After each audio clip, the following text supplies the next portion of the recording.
टंगा जाइबू? अरे भैया तुमसे इतनी ज्यादा छोटी भी ना है कि उसको टांग के तब तुम रंग लगाओगे, खड़े खड़े भी लगा सकते हो। सही बोल रहे हैं। मतलब इतना लाइटिंग वाइटिंग डेकोरेशन वगैरह किस लिए हुआ है? लगाने के लिए ही ना हुआ है। लेकिन नहीं, हमारे गुंजन भैया जी को साली जी को ले जाके गेहूं में लगाना है। कहाँ है भैया, इधर शर्म आ रहा का? जो बंदा गेहूं और गन्ने के खेत में ही लड़की से मिला हो, उसको इतने खुले में लड़की दे दोगे तो यही होगा। तो आज हम फिर से बात करने वाले हैं होली के बारे में। अब देखो भैया, होली में रंग तो कहीं से भी टपक सकता है, लेकिन हमारी अंतरा आंटी के साया से रंग टपक रहा है, तो इसके लिए सॉल्यूशन तो हम ढूंढेंगे ही। आंटी जी ऐसे थोड़ा ना जाने देंगे।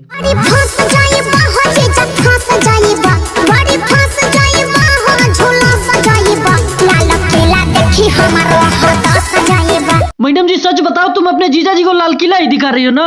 ढेर मत बोली। नहीं मतलब हमको लगा कि लाल किला बोल के काला किला दिखा दियो, इसलिए तुम्हारे जीजा जी हदस गए हैं।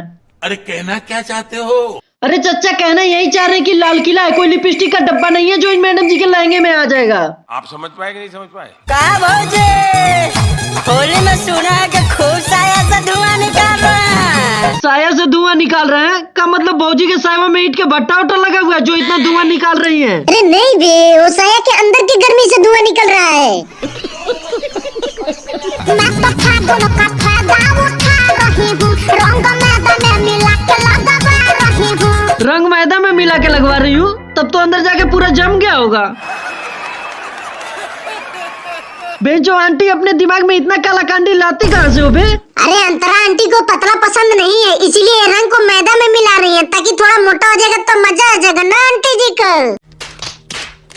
बेडरूम में जाती हूँ, सबके गला काटती हूँ, तू क्यों लपक रहा है? मैडम जी तुम बेडरूम में सुत के डलवाओ चाहे बाथरूम में झुक के डलवाओ, हमें कोई फर्क नहीं पड़ता, लेकिन इतना कह सकते हैं कि ऐसे ही डलवाते रहो, एक न एक दिन इतिहास जरूर लिखोगी, और वो भी काले पेन से। आप तो एकदम राइमिंग बोल गए भैया जी। अरे और सुनिएगा, पिचकारी टेढ़ हो जाएगा। अरे अंतरा आंटी जी आपका सुन के तो पिचकारी खड़ा हो जाता है, आप कैसे कह रही हो टेढ़ा हो जाएगा? सुनाइए सुनाइए। अरे बताइए ना भौजी, और क्या छोड़ रहा है? होली में भतरा चपक रहा है, साया से रंगवा टपक रहा है। भौजी जब साया से धुआं निकालोगी तो साया में ही ना रंग डाला जाएगा, और साया में रंग डाला जाएगा तो झूला से रंग थोड़ा ना टपकेगा। चुपचाप रुइया से भुइया साफ कीजिए, ज्यादा मत बोलिए। रोहिया में रोकल ताहर पड़ जाई भारी, हरकत न छोड़ब त सुन जाइबा गारी। अरे मैडम जी वैलेंटाइन का महीना चल रहा है, लड़कियों के मुंह से गाली वाली सही नहीं लगते, कुछ प्यार भरी बातें बोलो। वैसे मैडम जी राजधानी एक्सप्रेस जा कहा रही थी कि रास्ते में खेसारी भी रोक दिया है। भीरी नया ई बनाला दबाई बयारे महंगा हमारा चोली हो। अरे मैडम जी आज लगवा लो, बाद में भैया जी वाटर प्रूफ वाला चोली खरीद देंगे, भैया के पास पैसा की कमी थोड़ा ना है।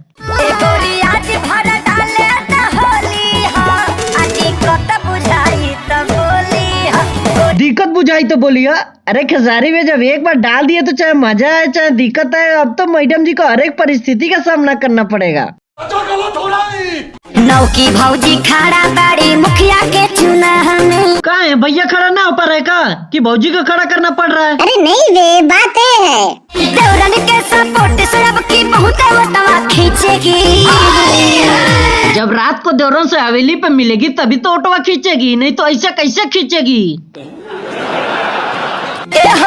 जेने देखो नहीं के सारा ओटवा।